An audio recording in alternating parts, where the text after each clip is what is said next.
ready to unlock a little magic. Today, we're diving deep into the Book of Blessings and Rituals by Athena Parakis. You shared some excerpts, and I gotta say, the stuff about the Wheel of the Year really piqued my interest. Seems like you're ready to move beyond just rooting about rituals and, actually try some out. Yeah. It definitely hints at, wanting something deeper, Yeah. connecting with the maybe the mystical side of things a bit more, and using the Wheel of the Year as that framework. It's like this ancient guide for tapping into those energies as they shift throughout the year. Right, like a roadmap, but for your spiritual journey or something. And the book really emphasizes the importance of creating sacred space, but it goes beyond just lighting a candle.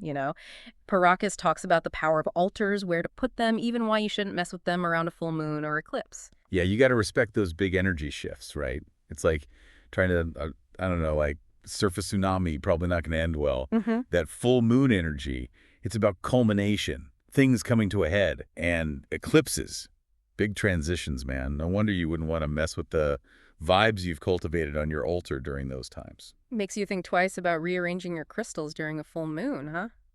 Speaking of clearing energy, the book has this beautiful smudging prayer. And it's not just about the smoke, it's about inviting in those plant allies, Palo Santo, white sage, like they're helpers, teachers in this process. I love that. We're not alone in this, right? And that interconnectedness is woven through the whole book. Oh, Whether it's working with like the elements or connecting with our ancestors, there's this feeling of being part of something so much bigger than ourselves. totally. Okay, so we've set the stage with our sacred space. Now let's dive into this Wheel of the Year.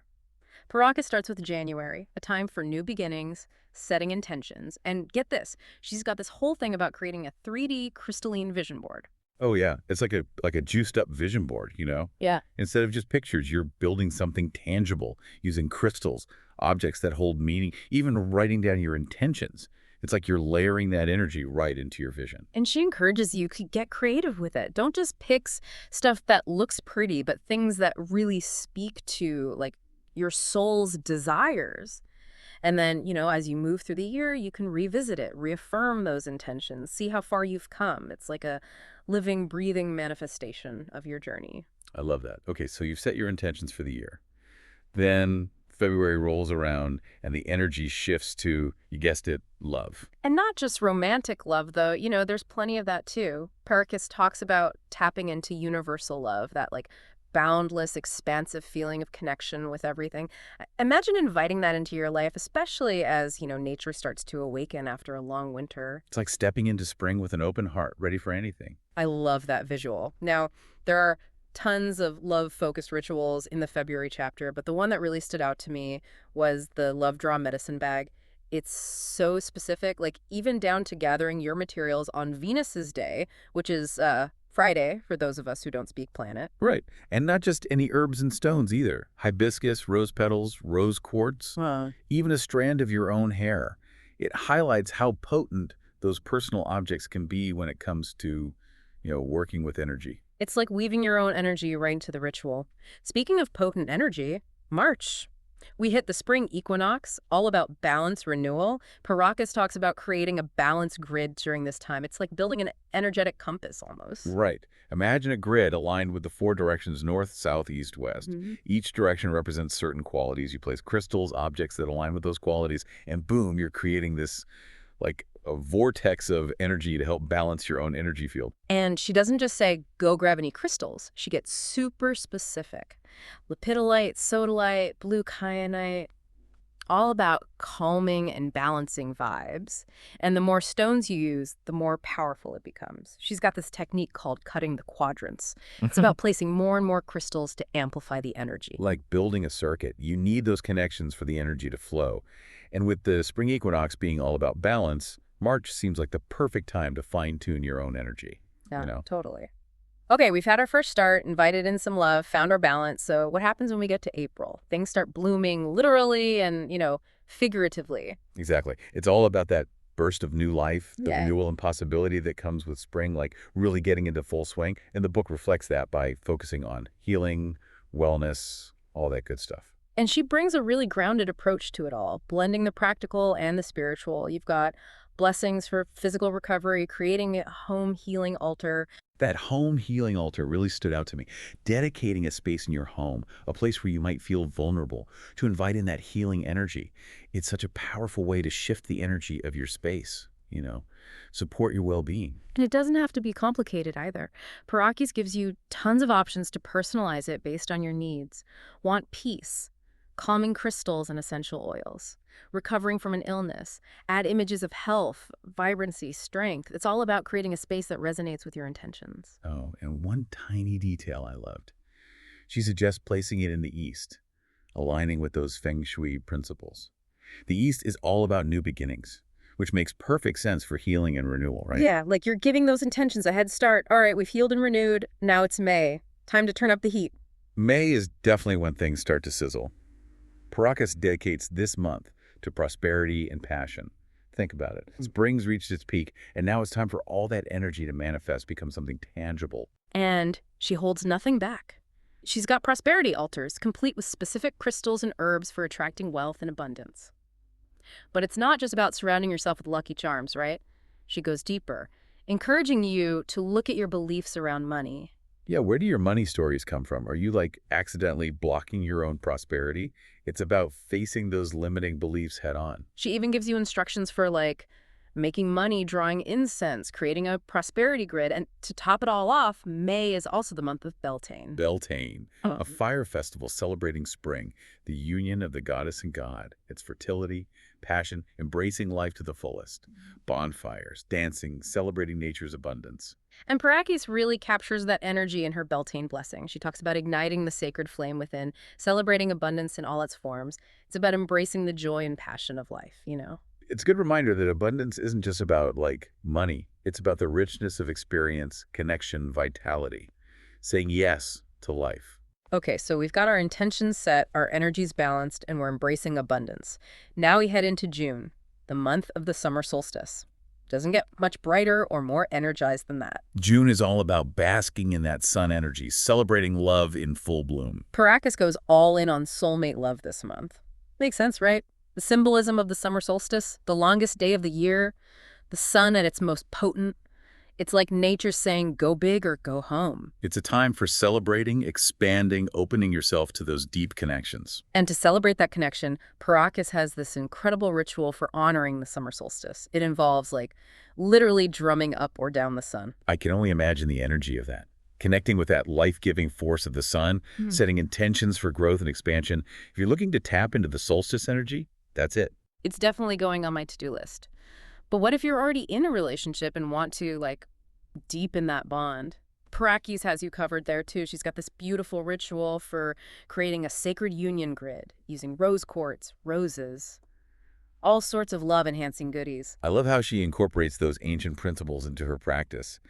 Oh, and she even suggests setting up your sensual bedroom altar, which, might I add, should be done during a waxing or full moon for that extra lunar boost. She even suggests including a photograph of you and your beloved on the altar, like you're creating this sacred space to celebrate and strengthen your connection. Exactly. And speaking of strengthening bonds, let's move into July, where the love keeps flowing, but with let's say, a more fiery vibe. July is all about eternal love, soulmate love, but with an emphasis on passion, desire. It's like June's bonfire has simmered down to those glowing embers in the hearth. Still warm, inviting, but more intimate, sensual. And to enhance those vibes, Paracas gives you the lowdown on creating a sensual bedroom altar. Think rich fabrics, flickering candles, maybe even some strategically placed mirrors. It's about creating a space that ignites the senses, invites intimacy. July is definitely bringing the heat. But before we get too comfy in that sensual bedroom, let's shift gears to August. We're connecting with nature, celebrating the harvest, all that good stuff. August is all about reaping what you've sown, right? Yeah. Both literally and, metaphorically. And the ritual that really embodies this energy is the despacho ceremony. It's an ancient offering ritual practiced by the Cuero shamans in the Andes Mountains of Peru. Oh yeah, this one really jumped out at me too. It's about giving thanks to Pachamama, Mother Earth, for all that she provides. Gratitude, respect, reciprocity. It's really beautiful. And even if you're not, like, planning a trip to the Andes anytime soon, Paracas gives you ways to bring this ritual into modern life. Don't have access to traditional ingredients like coca leaves? No problem.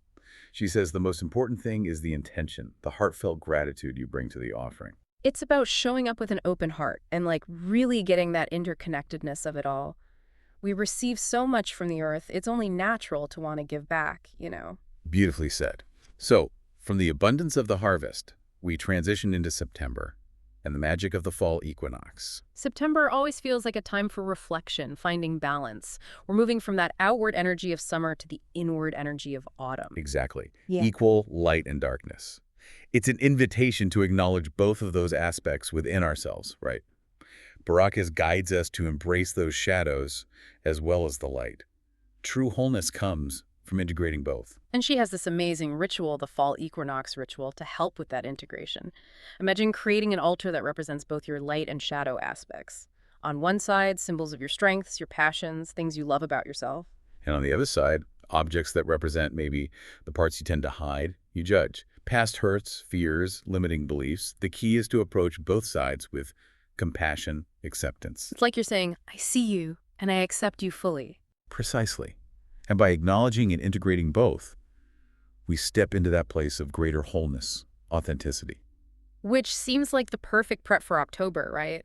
The veil between the worlds thins, and we become more aware of those unseen realms. October is definitely a time for embracing those mystical, mysterious vibes, and Paracas leans right into that energy.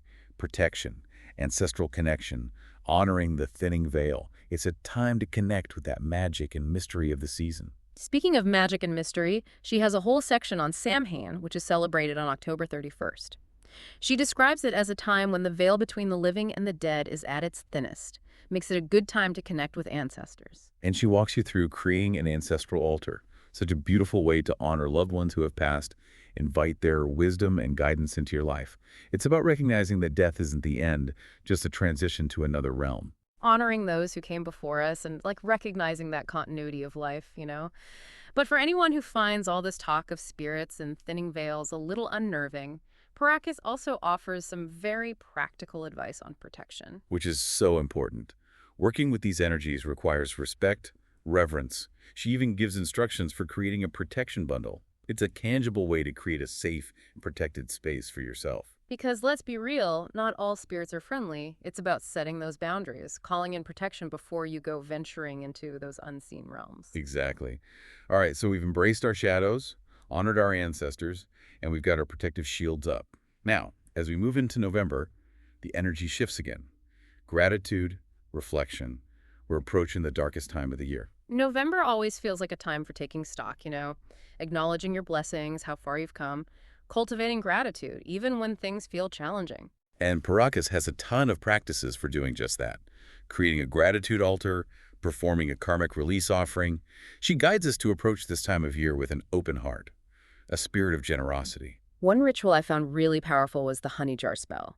It's such a simple but profound way to set intentions for the future while acknowledging that cyclical nature of life, death, and rebirth. It's about planting those seeds of intention Yeah. and then trusting those unseen forces to help them grow. You're not forcing anything, just setting things in motion and surrendering to the process. And the act of bearing the jar is so symbolic. It's like you're literally surrendering your desires to the earth, trusting that they'll be nurtured, brought to fruition in their own time. It's a beautiful act of faith, of surrender. Yeah. And speaking of surrender, we move from the gratitude of November into the stillness of December. The invitation now is to slow down, embrace the darkness, connect with that spirit of giving. December can be such a hectic time, but Paracas reminds us to create space for stillness, reflection, even amidst all the hustle and bustle. She even suggests turning off your electronics in the evening, gathering with loved ones around candlelight. Such a simple but powerful way to cultivate peace and connection during a time that can be so chaotic. It's about disconnecting from the outside world and reconnecting with what truly matters. Presence, connection, the simple joy of being together. Exactly. And in that spirit of celebration, Paracas also includes some beautiful blessings for Christmas and Yule. I love how she honors both the Christian and pagan traditions associated with this time of year. At their core, they both celebrate the return of light after a period of darkness. It's that reminder that even in the darkest times, there's always hope. There's that spark of light waiting to be rekindled. And with that, we've come full circle on the wheel of the year. We've traveled through all 12 months, explored the energy, the possibilities that each one holds. It's been quite a journey. It really has. And we've only just scratched the surface of this book. From creating sacred space, working with the elements, honoring our ancestors, attracting abundance, Parakis gives you all the tools, the techniques for connecting with your own inner magic. And like we've been saying, it's not just about reading about it, it's about experiencing it. Choose a ritual that calls to you, gather your materials, set your intention, and see what happens. Because the real magic happens when we take that leap of faith and experience the power of these practices for ourselves. But before you rush off to build an altar or whip up some money-drawing incense, we've got a few more insights to share.